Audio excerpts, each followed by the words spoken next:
يلا بينا. بسم الله. ابتدينا كلام المره اللي فاتت على انواع الموجات، وخدنا اول نوعين اللي هم الطوليه والمستعرضه، عرفنا كل واحده فيهم وعرفنا المكونات بتاعتهم. النهارده بقى بنخدم نوعين تانيين من الموجات، والمفاجاه ان النوعين دول حضرتك واخدهم السنه اللي فاتت. انت واخدهم السنه اللي فاتت بس انت ناسي، وعلشان السنه دي بندرس الحركه الموجيه فبندرسهم تاني علشان ده تخصص تبع الدرس، ده غير ان التكرار يعلم الايه؟ الشطار. يلا يلا بينا. كنا عرفنا الموجات الميكانيكيه بانها موجات يلزم لانتشارها وجود وسط مادي تنتشر خلاله، او بمعنى تاني لا تنتقل في الفراغ. والفراغ يعني مفيش حاجه، مفيش لا حاجه صلبه ولا سائله ولا حتى غازيه، فضاء، فراغ ما فيهوش اي حاجه، لا صلب ولا سائل ولا غاز. عشان كده معنى كلمه تحتاج او تلزم لانتشارها وجود وسط مادي، وسط مادي دي يعني ماده صلبه، او وسط مادي يعني ماده سائله، او وسط مادي يعني ماده ايه؟ غازيه. علشان تنتقل لازم يبقى فيها ماده صلبه يا ماده سائله يا ماده ايه؟ غازيه، زي ما هناخده دلوقتي في الامثله. يبقى الموجات الميكانيكيه هي موجات يلزم لانتشارها وجود وسط مادي تنتشر خلاله. هي موجات يلزم لانتشارها وجود وسط مادي تنتشر خلاله. طيب زي ايه؟ قال لي زي موجات الماء. زي موجات الماء علشان يبقى فيه موجة ماء لازم يبقى فيه سائل اسمه الميه، يبقى السائل ده وسط مادي. يعني مثلا على سبيل الخيال لو انت رحت البحر فلقيت مفيش بحر، حفره فاضيه، هل هيبقى فيها موجه؟ لا، مفيش ميه، مفيش سائل اللي هو الميه، فبالتالي مفيش موجه. عشان كده يلزم لانتشار وجود وسط مادي لازم سائل اللي هو الميه. مع ان العلماء في مره كده هم قاعدين مع بعض قالوا ان على سبيل الخيال لو كان في سائل تاني غير الميه كان هيبقى فيه موجه، ده على سبيل الخيال. وما يعرفوش ان عندنا في القرآن ده نعيم لأهل الجنة، لما ربنا قال ان في الجنة فيها انهار من عسل مصفى وانهار من لبن لم يتغير طعمه وانهار تانية من خمر لذات للشاربين. يعني ربنا بيقول الجنة فيها انهار من لبن لم يتغير طعمه، يعني تخيل نهر لبن وطبعا طعمه هيبقى جميل جدا، عشان ما حدش يقول لي بس انا ما بحبش اللبن. لا، بقول لك لبن لم يتغير طعمه، يعني طعمه مختلف تماما واحلى تماما من اللبن اللي موجود عندنا، مع ان اللبن ما اثرش معانا في حاجه. وعسل مصفى، لان في ناس لما بتيجي تاخد العسل تقول لك بيبقى سكره ياما وبيبقى تقيل ومش عارف ايه، لا ده عسل مصفى يعني عسل جميل وزي الفل، تاكل كده وانت مطمن. وخمر لذات للشاربين، خمره في الدنيا متحرمه من الكبائر، فتكريما للناس اللي مش هتشرب خمره ربنا عمل لهم خمره بقى في الجنه، وبقى طعمها حلو ومش بتذهب العقل، لدرجه اللي ايه؟ لذات للايه؟ شايف ايه؟ لازم تشرب تقول الله. تمام. مع ان سبحان الله كان احد الاجانب بيتكلم على ان قد ايه الاسلام جميل لما حرم الخمره، فان الخمره طعمها وحش اصلا.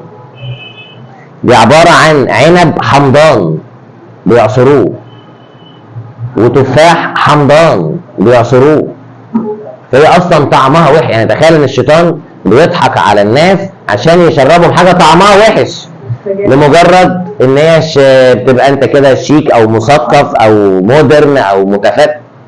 يعني انت ممكن تدخلك النار لانها من الكبائر لو انت مت وانت مصمم ان هي عادي.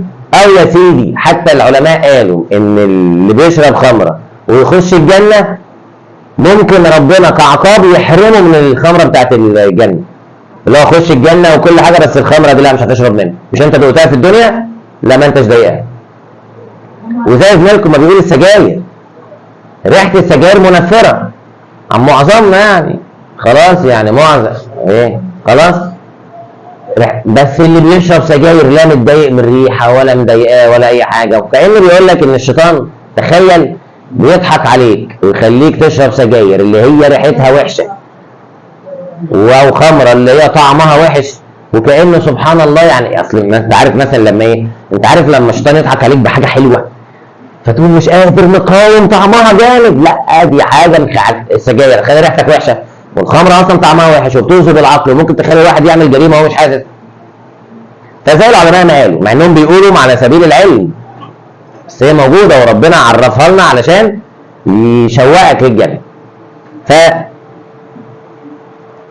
موجات الميه بتحتاج لوسط مائي تنتقل خلاله. نفس الكلام موجات الصوت،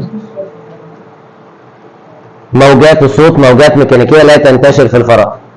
يقال ان الشمس بيبقى ليها صوت قوي نتيجه حاجه اسمها انفجارات شمسيه، بيطلع نافوره نار كده كل فتره، وان صوتها العلماء قاسوه بالاجهزه قوي جدا لدرجه ان هو لو كان وصل على الارض كان ممكن مستحيل نقدروا نعيشه من قوه الصوت العالي، وكأن ربنا رحمنا من الصوت ده عشان نعرفه نعيشه. خلاص، وخصوصا لو بيتكرر على فترات متقاربه، تخيل تبقى نايم وتسمع صوت تقوم مفزوع. خلاص، ولا ممكن من قوه الصوت تكسر حاجه ولا تاثر على المخ او تاثر على الاذن.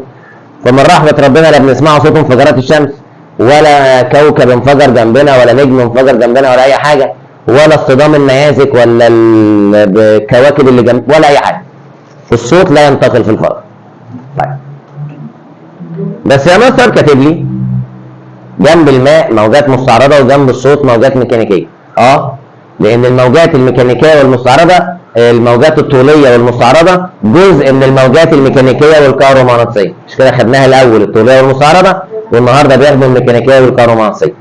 وحاجه بقى مهمه، مش مكتوب جنب الماء مستعرضه، بس لو جه في الامتحان وقال لي موجات الماء موجات نقط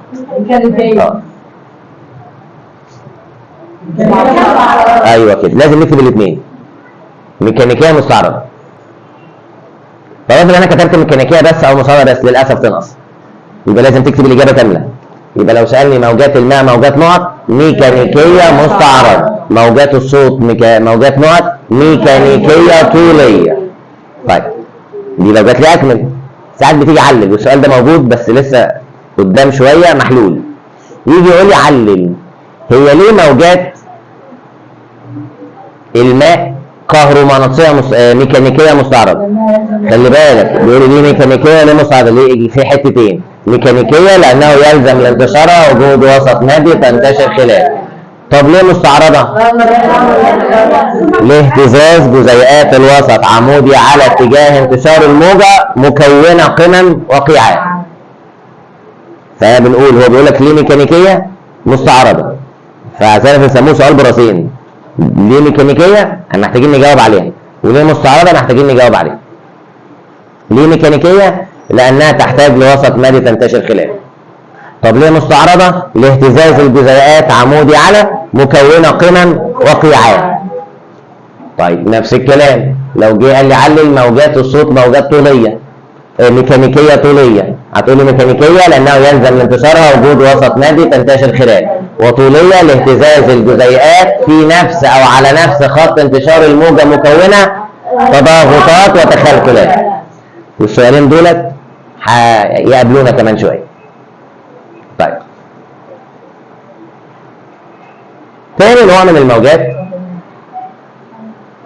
وهي الموجات الكهرومغناطيسيه. طبعا ده العكس، هي موجات بسم الله عليها لا يلزم لانتشارها وجود وسط مادي، حيث يمكنها الانتشار فين؟ في الفراغ. مش محتاجه وسط مادي، دي تقدر تنتشر في الفراغ. طيب زي ايه؟ قال لي موجات الضوء. ضوء الشمس بيجي لنا بالرغم ان بيننا وبين الشمس مفيش حتى هواء، ودي برضه من ساتر ربنا، لان لو كان الضوء محتاج لوسط مادي والضوء ما وصلش كان زماننا متجمدين. فالضوء بالرغم ان مفيش وسط مادي بين الشمس والارض بيوصل لغايه عندنا. الضوء بانواعه بقى، الضوء المرئي والاشعه تحت الحمراء وفوق البنفسجيه واشعه سينيه واشعه جاما خلاص.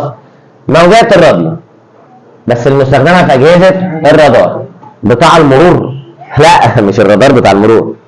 الرادار ده جهاز موجود في وسائل المواصلات الكبيره زي الطياره زي الغواصه او سفينه الفضاء لو في سفن فضاء اصلا. طيب ليه بقى؟ لان ديت حجمها كبير. فالطيار او القبطان اللي سايق مش هيعرف يركز مع المحيط بتاعها كله بحجمها الكبير. يعني في العربيه بيبقى الازاز اللي قدامك بتشوف منه الطريق، ومرايات الجنب بتشوف منها اللي وراك، موضوع بسيط. لكن الطياره لا، يعني مش هيركبوا لها مرايات جنب بقى بس تبقى جامده بقى. تخيل الطياره ماشيه وفي مرايتين كبار كده عاملين زي ودن الفيل كده طالعين، ولكن لا، ما ينفعش. ففي حاجه اسمها الرادار موجود في الطياره، موجود في الغواصه، موجود في سفن الفضاء، وهو شاشه كده لونها اسود وفيها دوائر خضراء وفيها مؤشر بيلف ايه ايه ايه ايه. المؤشر ده او الرادار ده عباره عن ايه؟ ده جهاز بيطلع موجات لاسلكيه لموجات الراديو حوالين الغواصه او حوالين الطياره في جميع الاتجاهات. واي جسم غريب هيقرب من الطياره هيظهر على الجهاز، يعني صوت انذار ايه ايه ايه ايه ايه، خلاص. ويظهر بقى ايه بشكل ثلاثي الابعاد كده، في صاروخ داخل على الطياره، في طياره ثانيه بتقرب منها، في الغواصه في سمكه قرش بتقرب، في حوت كبير بيقرب، فيظهر على الشاشه. فيبتدي بقى ايه زي ما بتشوف في الافلام كده ايه يحود، وخصوصا الطيارات الحربيه بقى، لا تلاقي البطل راكب طياره وفي طياره العدو بتجري وراه وراح ضارب عليه صاروخين ويقعد يلف بالطياره ويهرب منهم، خلاص، ويروح لافف ويروح ضربه طلقه البطل بقى طلقه يموت الثاني، والثاني ضرب عليه 7000 طلقه ما جرالوش حاجه. ما المخرج عايز كده، هنموت البطل. طب والفيلم؟ خلاص. فده 7. وطبعا لو فيلم هندي تلاقيه انضرب الطلقات بتيجي فيه وما بيموتش، والسكاكين بتعدي من قدام وبيوقفوا الطلق بصوابعهم، حاجات غريبه وبيصحى ما بيموتوش اصلا. لا دول خيالهم واسع قوي يعني، قوي قوي يعني. عارف الاستك بتاع خيالك لما يضرب خلاص اهو كده يعني، خلاص. انا شفت مره مقطع، لان انا ما بنسمعش افلام يعني هندي، ما بنسمعش افلام عموما يعني الحمد لله، بس شفت مقطع كده من الحاجات اللي بتظهر لك كده، ان في زي ضابط هندي وكان بيطارد، فهو سبق المجرم وراح واقف قدامه كده ومطلع المسدس، والتاني داخل عليه بالعربيه بسرعه فضرب طلقه. فالمهم لما ضرب الطلقه العربيه راحت مقلوبه، فهي تقلب وراحت جايه قدامه راحت نطه، فوهي طايره فوقيه راح فاتح الباب شادد المجرم وراح العربيه مكمله. واخد بالك؟ يعني هو ضرب طلقه ما تعرفش بقى في الكاوتش ولا ضرب طلقه في ايه، لما ضرب الطلقه العربيه تقلب وراح جايه قدامه وراحت نطه من فوقيه، فوهي بتنط تصوير بطيء كده راح فاتح الباب بتاع العربيه وراح شادد المجرم والعربيه راحت مكمله. فالمهم يعني فده اسمها اجهزه الرادار، خلاص، بتستخدم موجات الراديو. وللاسف احنا لما نسمع كلمه موجات الراديو بيجي في دماغنا الراديو، خلاص، اللي هو نجوم FM حصريا، خلاص. لا، ده موجات الراديو دي موجات لاسلكيه عموما اللي بتنتشر في الفراغ اسمها موجات الراديو اللي بنستخدمها في الرادار. طول معلومه بتقول الموجات الكهرومغناطيسيه كلها موجات مستعرضه، وده معناه ان الموجات الكهرومغناطيسيه ما فيهاش طوليه. فجه مره سؤال زمان بس بيقولوا جه في اوائل الطلبه مع انه مش مستاهل اوائل الطلبه، بيقول لك الموجات الطوليه دائما نقط بينما المستعرضه نقط او نقط. الموجات الطوليه دائما ميكانيكيه. ليه ايه؟ الموجات الطوليه دائما ميكانيكيه لان مفيش طوليه في الكهرومغناطيسيه، بينما الموجات المستعرضه تبقى ايه او ايه؟ في مستعرضه في الكهرومغناطيسيه وفي مستعرضه في الميكانيكيه. شفت اللفه؟ ما شفتهاش؟ طيب خلاص يبقى معادله عاديه. والله مش عارف الحكايات ده احضرت خلاص، ما بقاش فيه زي زمان. بس طيب خلاص، يبقى المستعرضه في ميكانيكيه وفي كهرومغناطيسيه، بينما الطوليه ميكانيكيه فقط. طيب معلومه شبه اللي احنا قلناها من شويه، لو جه في الامتحان وقال لي ليه الضوء المرئي او ليه موجات الراديو موجات كهرومغناطيسيه مستعرضه، هذا لانه لا يلزم لانتشارها وجود وسط مادي تنتشر خلاله حيث يمكنها الانتشار في الفراغ، ده كده ليه كهرومغناطيسيه. طب ليه مستعرضة؟ لاهتزاز الجزيئات عمودي على اتجاه انتشار الموجة مكونة قمم وقيعات. معلومة موجودة في كتاب المدرسة بس تحت عنوان معلومة إثرائية، بس أنا بنقولها لسببين. السبب الثالث إنها ممكن تبقى حاجة بديهية. بيقول لك الموجات الكهرومغناطيسية سميت بهذا الاسم لأنها عبارة عن مجال كهربي، عشان كده كلمة كهرو، ومجال مغناطيسي، عشان كده كلمة مغناطيسية.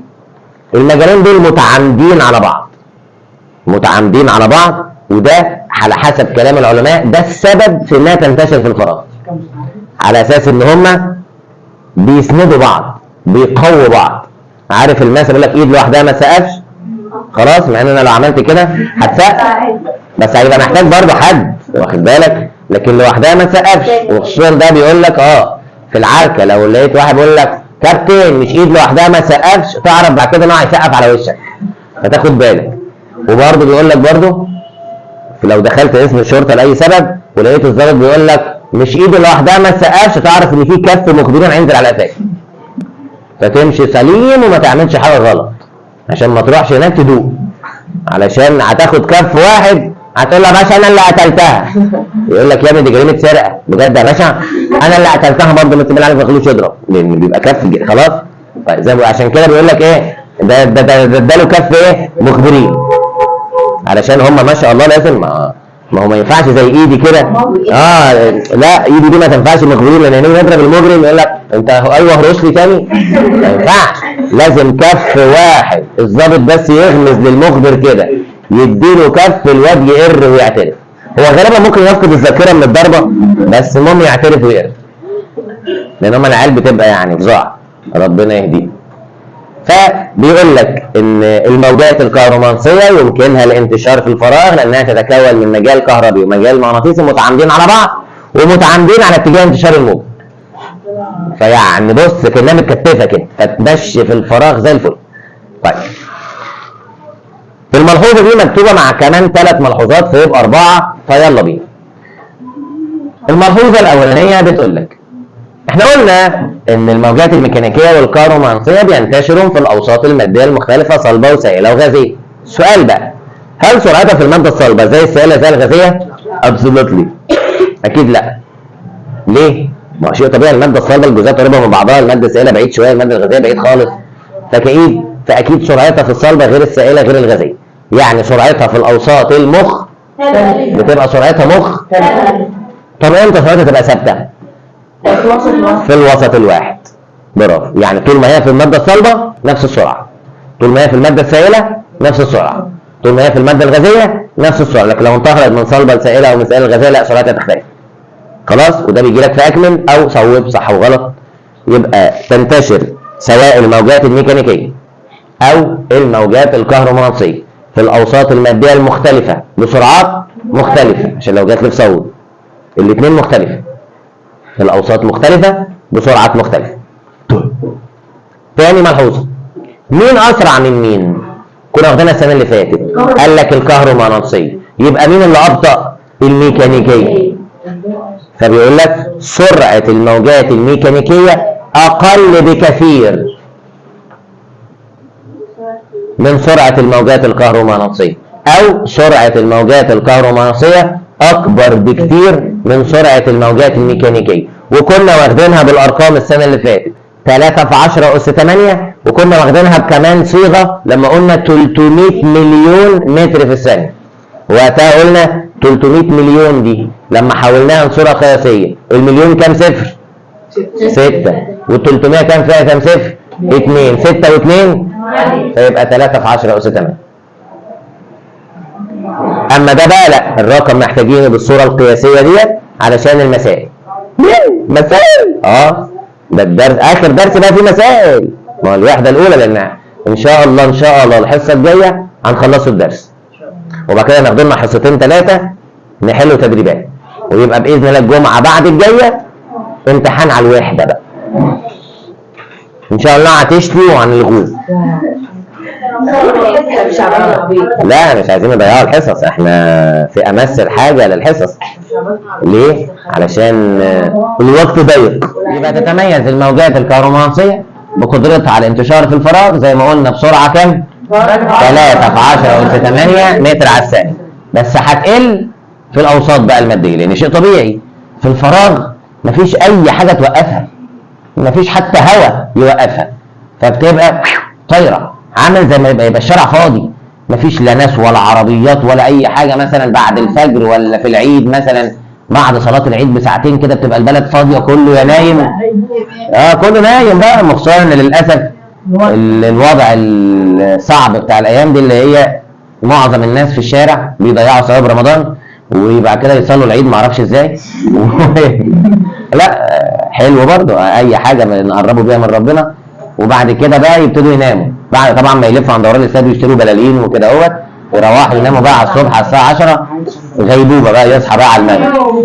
ما تلاقيش بقى صاحيين الساعه 9 و10 الصبح غير الناس الكبيره اللي هم ناموا بدري ومن الوقفه وصحوا بقى صلوا العيد وفطرهم بقى وكلوا بقى الكحك والبسكوت والكلام ده وقاعدين وبيبقوا بيفطروا رنجه علشان زهقوا من الاكل في طيب ادي بقى الملحوظه الرابعه اللي احنا قلنا كتاب المدرسه كاتب عليها معلومه اثرائيه. تعتبر الموجات الكهرومغناطيسيه من الموجات المصعده التي يمكنها الانتشار في الفراغ لتكونها من مجال كهربي ومجال مغناطيسي متعامدين على بعض من جهه ومتعامدين على اتجاه انتشارها من جهه اخرى. طيب وادي السؤالين اللي احنا لسه حلينهم. ليه موجات الراديو كهرومغناطيسيه مستعرضه؟ كهرومغناطيسيه عشان بتنتشر في الفراغ، مستعرضه عشان بتهتز عمودي عنها وتتكون من قمم موقعه. طب ليه موجات الصوت ميكانيكيه طوليه؟ ميكانيكيه عشان بتحتاج لوسط مادي، وطوليه علشان بتهتز الجزيئات في نفس اتجاه انتشار الموجه مكونه تضاغطات وتخلخلات. فمكتوبين عندك اهوت عشان برضو يبقى معاك مثال وانت بتذاكر، خصوصا السؤالين دول متكررين وسهلين بس بيعتمدوا على حفظك للحصه اللي فاتت مع الحصه دي مع بعض. وزي ما عملنا في درس الحركه الاهتزازيه وابتدينا ناخد تعريفات ومفاهيم مرتبطه بالحركه الاهتزازيه، فكنا خدنا ساعه الاهتزاز والاهتزاز الكامله والتردد والزمن الدوري. برضه هناخد هنا ساعه الموجه وتردد الموجه والزمن الدوري للموجه، وهنبتدي النهارده اللي بطولته ورا بطول الموجه بما ان الدرس اسمه الحركه الموجيه فهنبتدي بطول الموجه. طب طول بقى اهم موجه من الاربعه، طول الموجه الطوليه ولا طول الموجه المستعرضه ولا طول الموجه الميكانيكيه ولا طول الموجه الكهرومغناطيسيه؟ قال لك هنركز على الطوليه والمستعرضه بما ان هم موجودين برضه جوه الميكانيكيه والكهرومغناطيسيه. طيب تعريفهم هنعرفه من مكوناتهم. المكوناتهم دي يعني الموجه المستعرضه لما كنا بنرسمها كده، فده الطول الموجي رمزه لام بالنسبه لكلمه طول. لا فبيقول لك المسافه بين قمتين متتاليتين ده طول موجي لام، او المسافه بين القمتين دولت طول موجي لام، او المسافه بين القاعين دول طول موجي لام، او المسافه بين القاعين دول طول موجي لام. نكمله بعد الاذان. خلاص يبقى يا اما المسافه بين قمتين متتاليتين يا اما المسافه بين قاعين متتاليين. يبقى القمتين دولت ينفع طول موجي لام، او القمتين دولت ينفع طول موجي لام، او القمتين دول ينفع طول موجي لام، او القمتين دول ينفع طول موجي لام. طب انا في الامتحان نختار انهي واحده؟ اي واحده، لان كلهم بيبقوا زي بعض. في الامتحان بنختار اي واحده، لو دي 5 يبقى كلهم 5، لو دي 10 يبقى كلهم 10. خلاص ما ينفعش يكون واحد فيهم اكتر من التاني. طيب ده بالنسبه للموجه المستعرضه. يبقى بما ان الموجه المستعرضه تتكون من قمم وايه؟ يبقى هي المسافه بين قمتين متتاليتين او قاعين متتاليين. طيب في الموجه الطوليه بقى هتقول لي طالما تكون تضاغطات وتخلخلات يبقى المسافه بين تضاغطين متتاليين او تخلخلين متتاليين. قال لك بس عندنا مشكله صغيره. الموجه الطوليه ساعات بنرسمها كده عباره عن بطاطس كده قريبه من بعض او بطاطس بعيد عن بعض، بطاطس كده قريبه من بعض او بطاطس كده بعيد عن بعض. بالظبط هنا القمه كانت نقطه والقاع كان نقطه، بينما التضاغط عباره عن منطقه. فهناخد اول التضاغط مع اول التضاغط ولا نص التضاغط مع نص التضاغط ولا اخر التضاغط مع اخر التضاغط. قال لك خير الامور الوسط، فهناخد من مركز التضاغط ده لمركز التضاغط ده طول موجي لام، او من مركز التخلخل ده لمركز التخلخل ده طول موجي لام. فيبقى المسافة بين مركزي المسافة بين مركزي تضاغطين متتاليين او مركزي تخلخلين متتاليين. المسافة بين مركزي تضاغطين متتاليين او مركزي تخلخلين متتاليين. طيب بنقيسه بايه طول الموجي؟ بالمتر، بس المتر جاب اخواته. فاكرين الهرتز لما جاب، بس الهرتز جاب اخواته الكبار اللي كان جاي يتعارك. بينما المليمتر بقى، بينما المتر جاب اخواته صغيرين عشان يلعبوا في الموجه، ما دي الحركه الموجيه. فجاب اخواته صغيرين عشان يبلبطوا يعني في البحر وكده. فجاب المليمتر، المايكرومتر، والنانومتر. او النانومتر كنا واخدينه الترم الاول، وكنا واخدينه فعلا 1 في 10 أس -9، وكنا واخدينه في الطول الموجي للاشعه فوق البنفسجيه، في الطول الموجي اهو. خلاص؟ طيب المليمتر المفروض انتوا واخدين في الرياضه المتر 1000 ملي. طب يبقى الملي 1 على 1000. طيب لو عايز نكتب ال1000 دي بصوره قياسيه تبقى 10 أس 3. طب لو في اسس في المقام عايز اطلعها في البسط، بنطلعها بعكس الاشاره، فتطلع لي 1 في 10 أس -3 اهي. فانت هتحفظ ان المليمتر 1 في 10 أس -3، المايكرومتر 1 في 10 أس -6، والنانومتر 1 في 10 أس -9. طيب سؤال، البطاطس اللي فوق البطاطس دي ها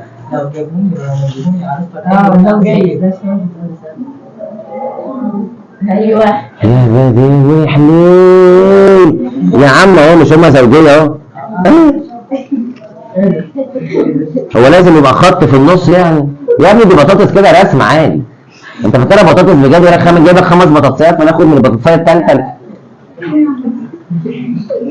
لا هجيب لك بيض البطاطس. طيب سؤال تحسه يخض، بس هو لو اتعاملت معاه بذكاء هيبقى بسيط خالص. بيقول لي ماذا يحدث لما تزيد المسافه بين قمتي موجه متتاليه بالضعف؟ طيب هات الحته دي كده. المسافه بين قمتين متتاليتين ده تعريف ايه؟ طول الموجه المستعرضه او الطول الموجي للموجه المستعرضه.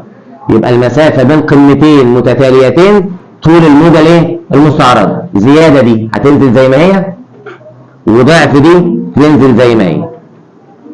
يبقى انت اللي هتبذل فيه مجهود ان المسافه بين قمتين الموجه ده طول الموجه المستعرضه. لسه واخدينها النهارده المسافه بين قمتين متتاليتين. خلاص، بس النون حذفت الاضافه لان البين ده ظرف اللي بيجي بعديه بيبقى مظروف. لا ده الطالب هو اللي مظروف، بيبقى مضاف. خلاص، وهنا النون حذفت للاضافه لان البين دي ظرف واللي بعديه دي مضاف اليه مجرور بالياء لانه مثنى، فحذفت الياء للاضافه. احنا كله يابا احنا بتوعكم. لازم الانسان يكون عنده معلومات عاميه في كل حاجه. يكون ياكل باميه ايه ده؟ وطلع ما عليه. تعالوا نلعبوها تحت. المسافه بين نقص المسافه بين مركزي تضاغطين متتاليين للنص. المسافه بين مركزي تضاغطين ده تعريف مين؟ طول الموجه الطوليه. نقص تنزل زي ما هي، ما هي نقص يعني يقل، ونص تنزل زي ما هي اهي. يبقى شكله يخض يقول لك زياده للضعف ونقص، لا ولا فيها حاجه. هتشوف ده تعريف مين؟ هتكتبه هنا، زياده تنزلها، ضعف تنزلها. هتشوف ده تعريف مين؟ نقص تنزلها ونص تنزلها. اوكي؟ كده 3 قوانين قال عليهم كتاب الامتحان، بس كتاب المدرسه قال لك شغل دماغك مش محتاجه قانون. فيلا نشغلوا دماغنا ونشوف يا ترى هتشتغل ولا هتعطل. مفيش اصلا يا ماشي، دي فاضيه من جوه. هو جوه صح. احنا قلنا المسافه بين قمتين ده مين؟ طول موجي لام. طب المسافه الافقيه، افقيه يعني بالعرض، بين قمة وقاع فيبقى ايه؟ ها؟ يعني ايه المسافة الأفقية بين قمة وقاع؟ قال لي يعني نص طول موجي. يعني ايه؟ نص طول موجي.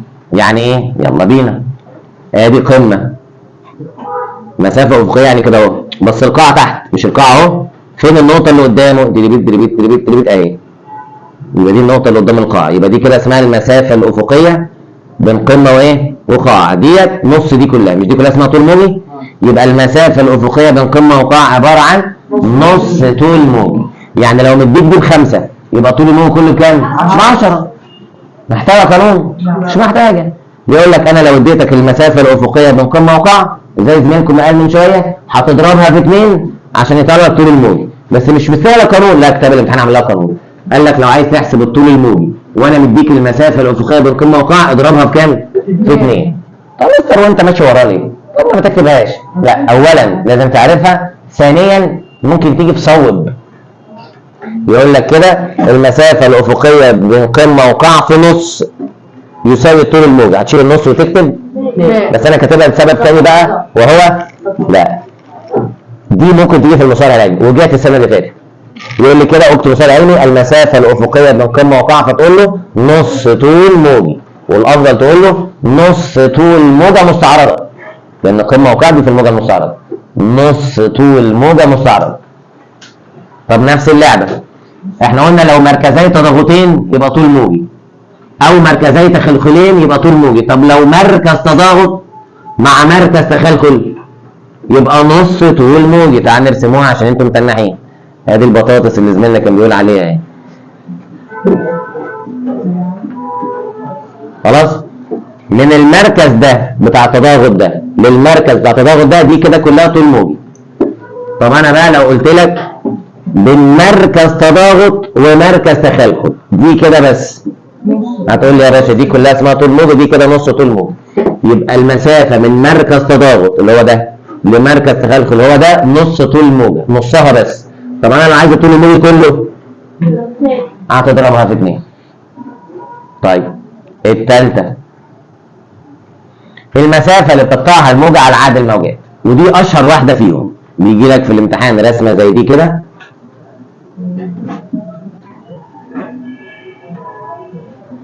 ويعمل لك دي كده من اول هنا لغايه هنا ب9 متر، ويقول لك احسب الطول الموجي. كتاب المدرسه قال لك يا عم بلا قانون بلا وجع دماغ، من القمه دي للقمه دي طول موجي لام، ومن القمه دي للقمه دي طول موجي لام، ومن القمه دي للقمه دي طول موجي لام. كام طول موجي؟ وهما كلهم يبقى طول الموجي الواحد مش مستاهله. طب يا سيدي ماشي، فهنا بقى بالقانون هتقول له الطول الموجي بيساوي المسافه اللي بتقطعها الموجه اللي هي 9 متر على، وتقعد تعد الموجات زي ما كنا بنعد الاهتزازات. فهتعد الجبل ده بكام؟ وده كمان وده كمان وده كمان وده كمان، يبقى نص ونص، 1 ونص، 2 ونص. بس خلي بالك احنا ابتدينا من الحته دي، فهنا الحته دي معانا ووقفنا لغايه فوق هنا، فتبقى الحته دي معانا، دي مع دي يعملوا نص موجه على 2 ونص يبقوا 3، فتقسم 9 على 3 تطلع لك 3 متر اللي احنا حسبناها من 4 ايام. طب ليه كده؟ وليه وانا بعد الموجه؟ طبعا وانت بتعد الموجه بتعد الجبال الصريحه، دول كده 5 جبال ب2 ونص، والحته دي مع الحته دي. طبعا انا ليه ما حسبش الجبل كله هنا وهنا وقال لك ابتدينا من النقطه دي لغايه النقطه دي؟ هو مشاور لي من اول هنا لغايه هنا. لا بس برضه اعرفها علشان لو جت في الامتحان تكتبها برضه مش هيضر. واخيرا بيقول لك لو جه قال لي ما معنى طول الموجي الموجه مستعرضه 1 مايكرومتر، هتكتب التعريف اللي انت هتحفظه، اللي هو طالما موجه مستعرضه يبقى المسافه بين قمتين متتاليتين او قاعين متتاليين بيساوي 1 مايكرومتر زي السؤال. وبعد كده بين قوسين تروح ما ايه؟ تروح محولها. المايكرومتر 1 في 10 أس سالب 6، فتروح قايل بتساوي 1 في 10 أس سالب 6 متر. عشان كده لازم تحفظ ان المايكرومتر 1 في 10 سالب 6، ولو كانت ملي متر كنا هنكتب 1 في 10 سالب 3، ولو نانومتر كنا هنكتب 1 في 10 أس -9. افتح ملزمتك وقفنا قبل ساعة الموجة.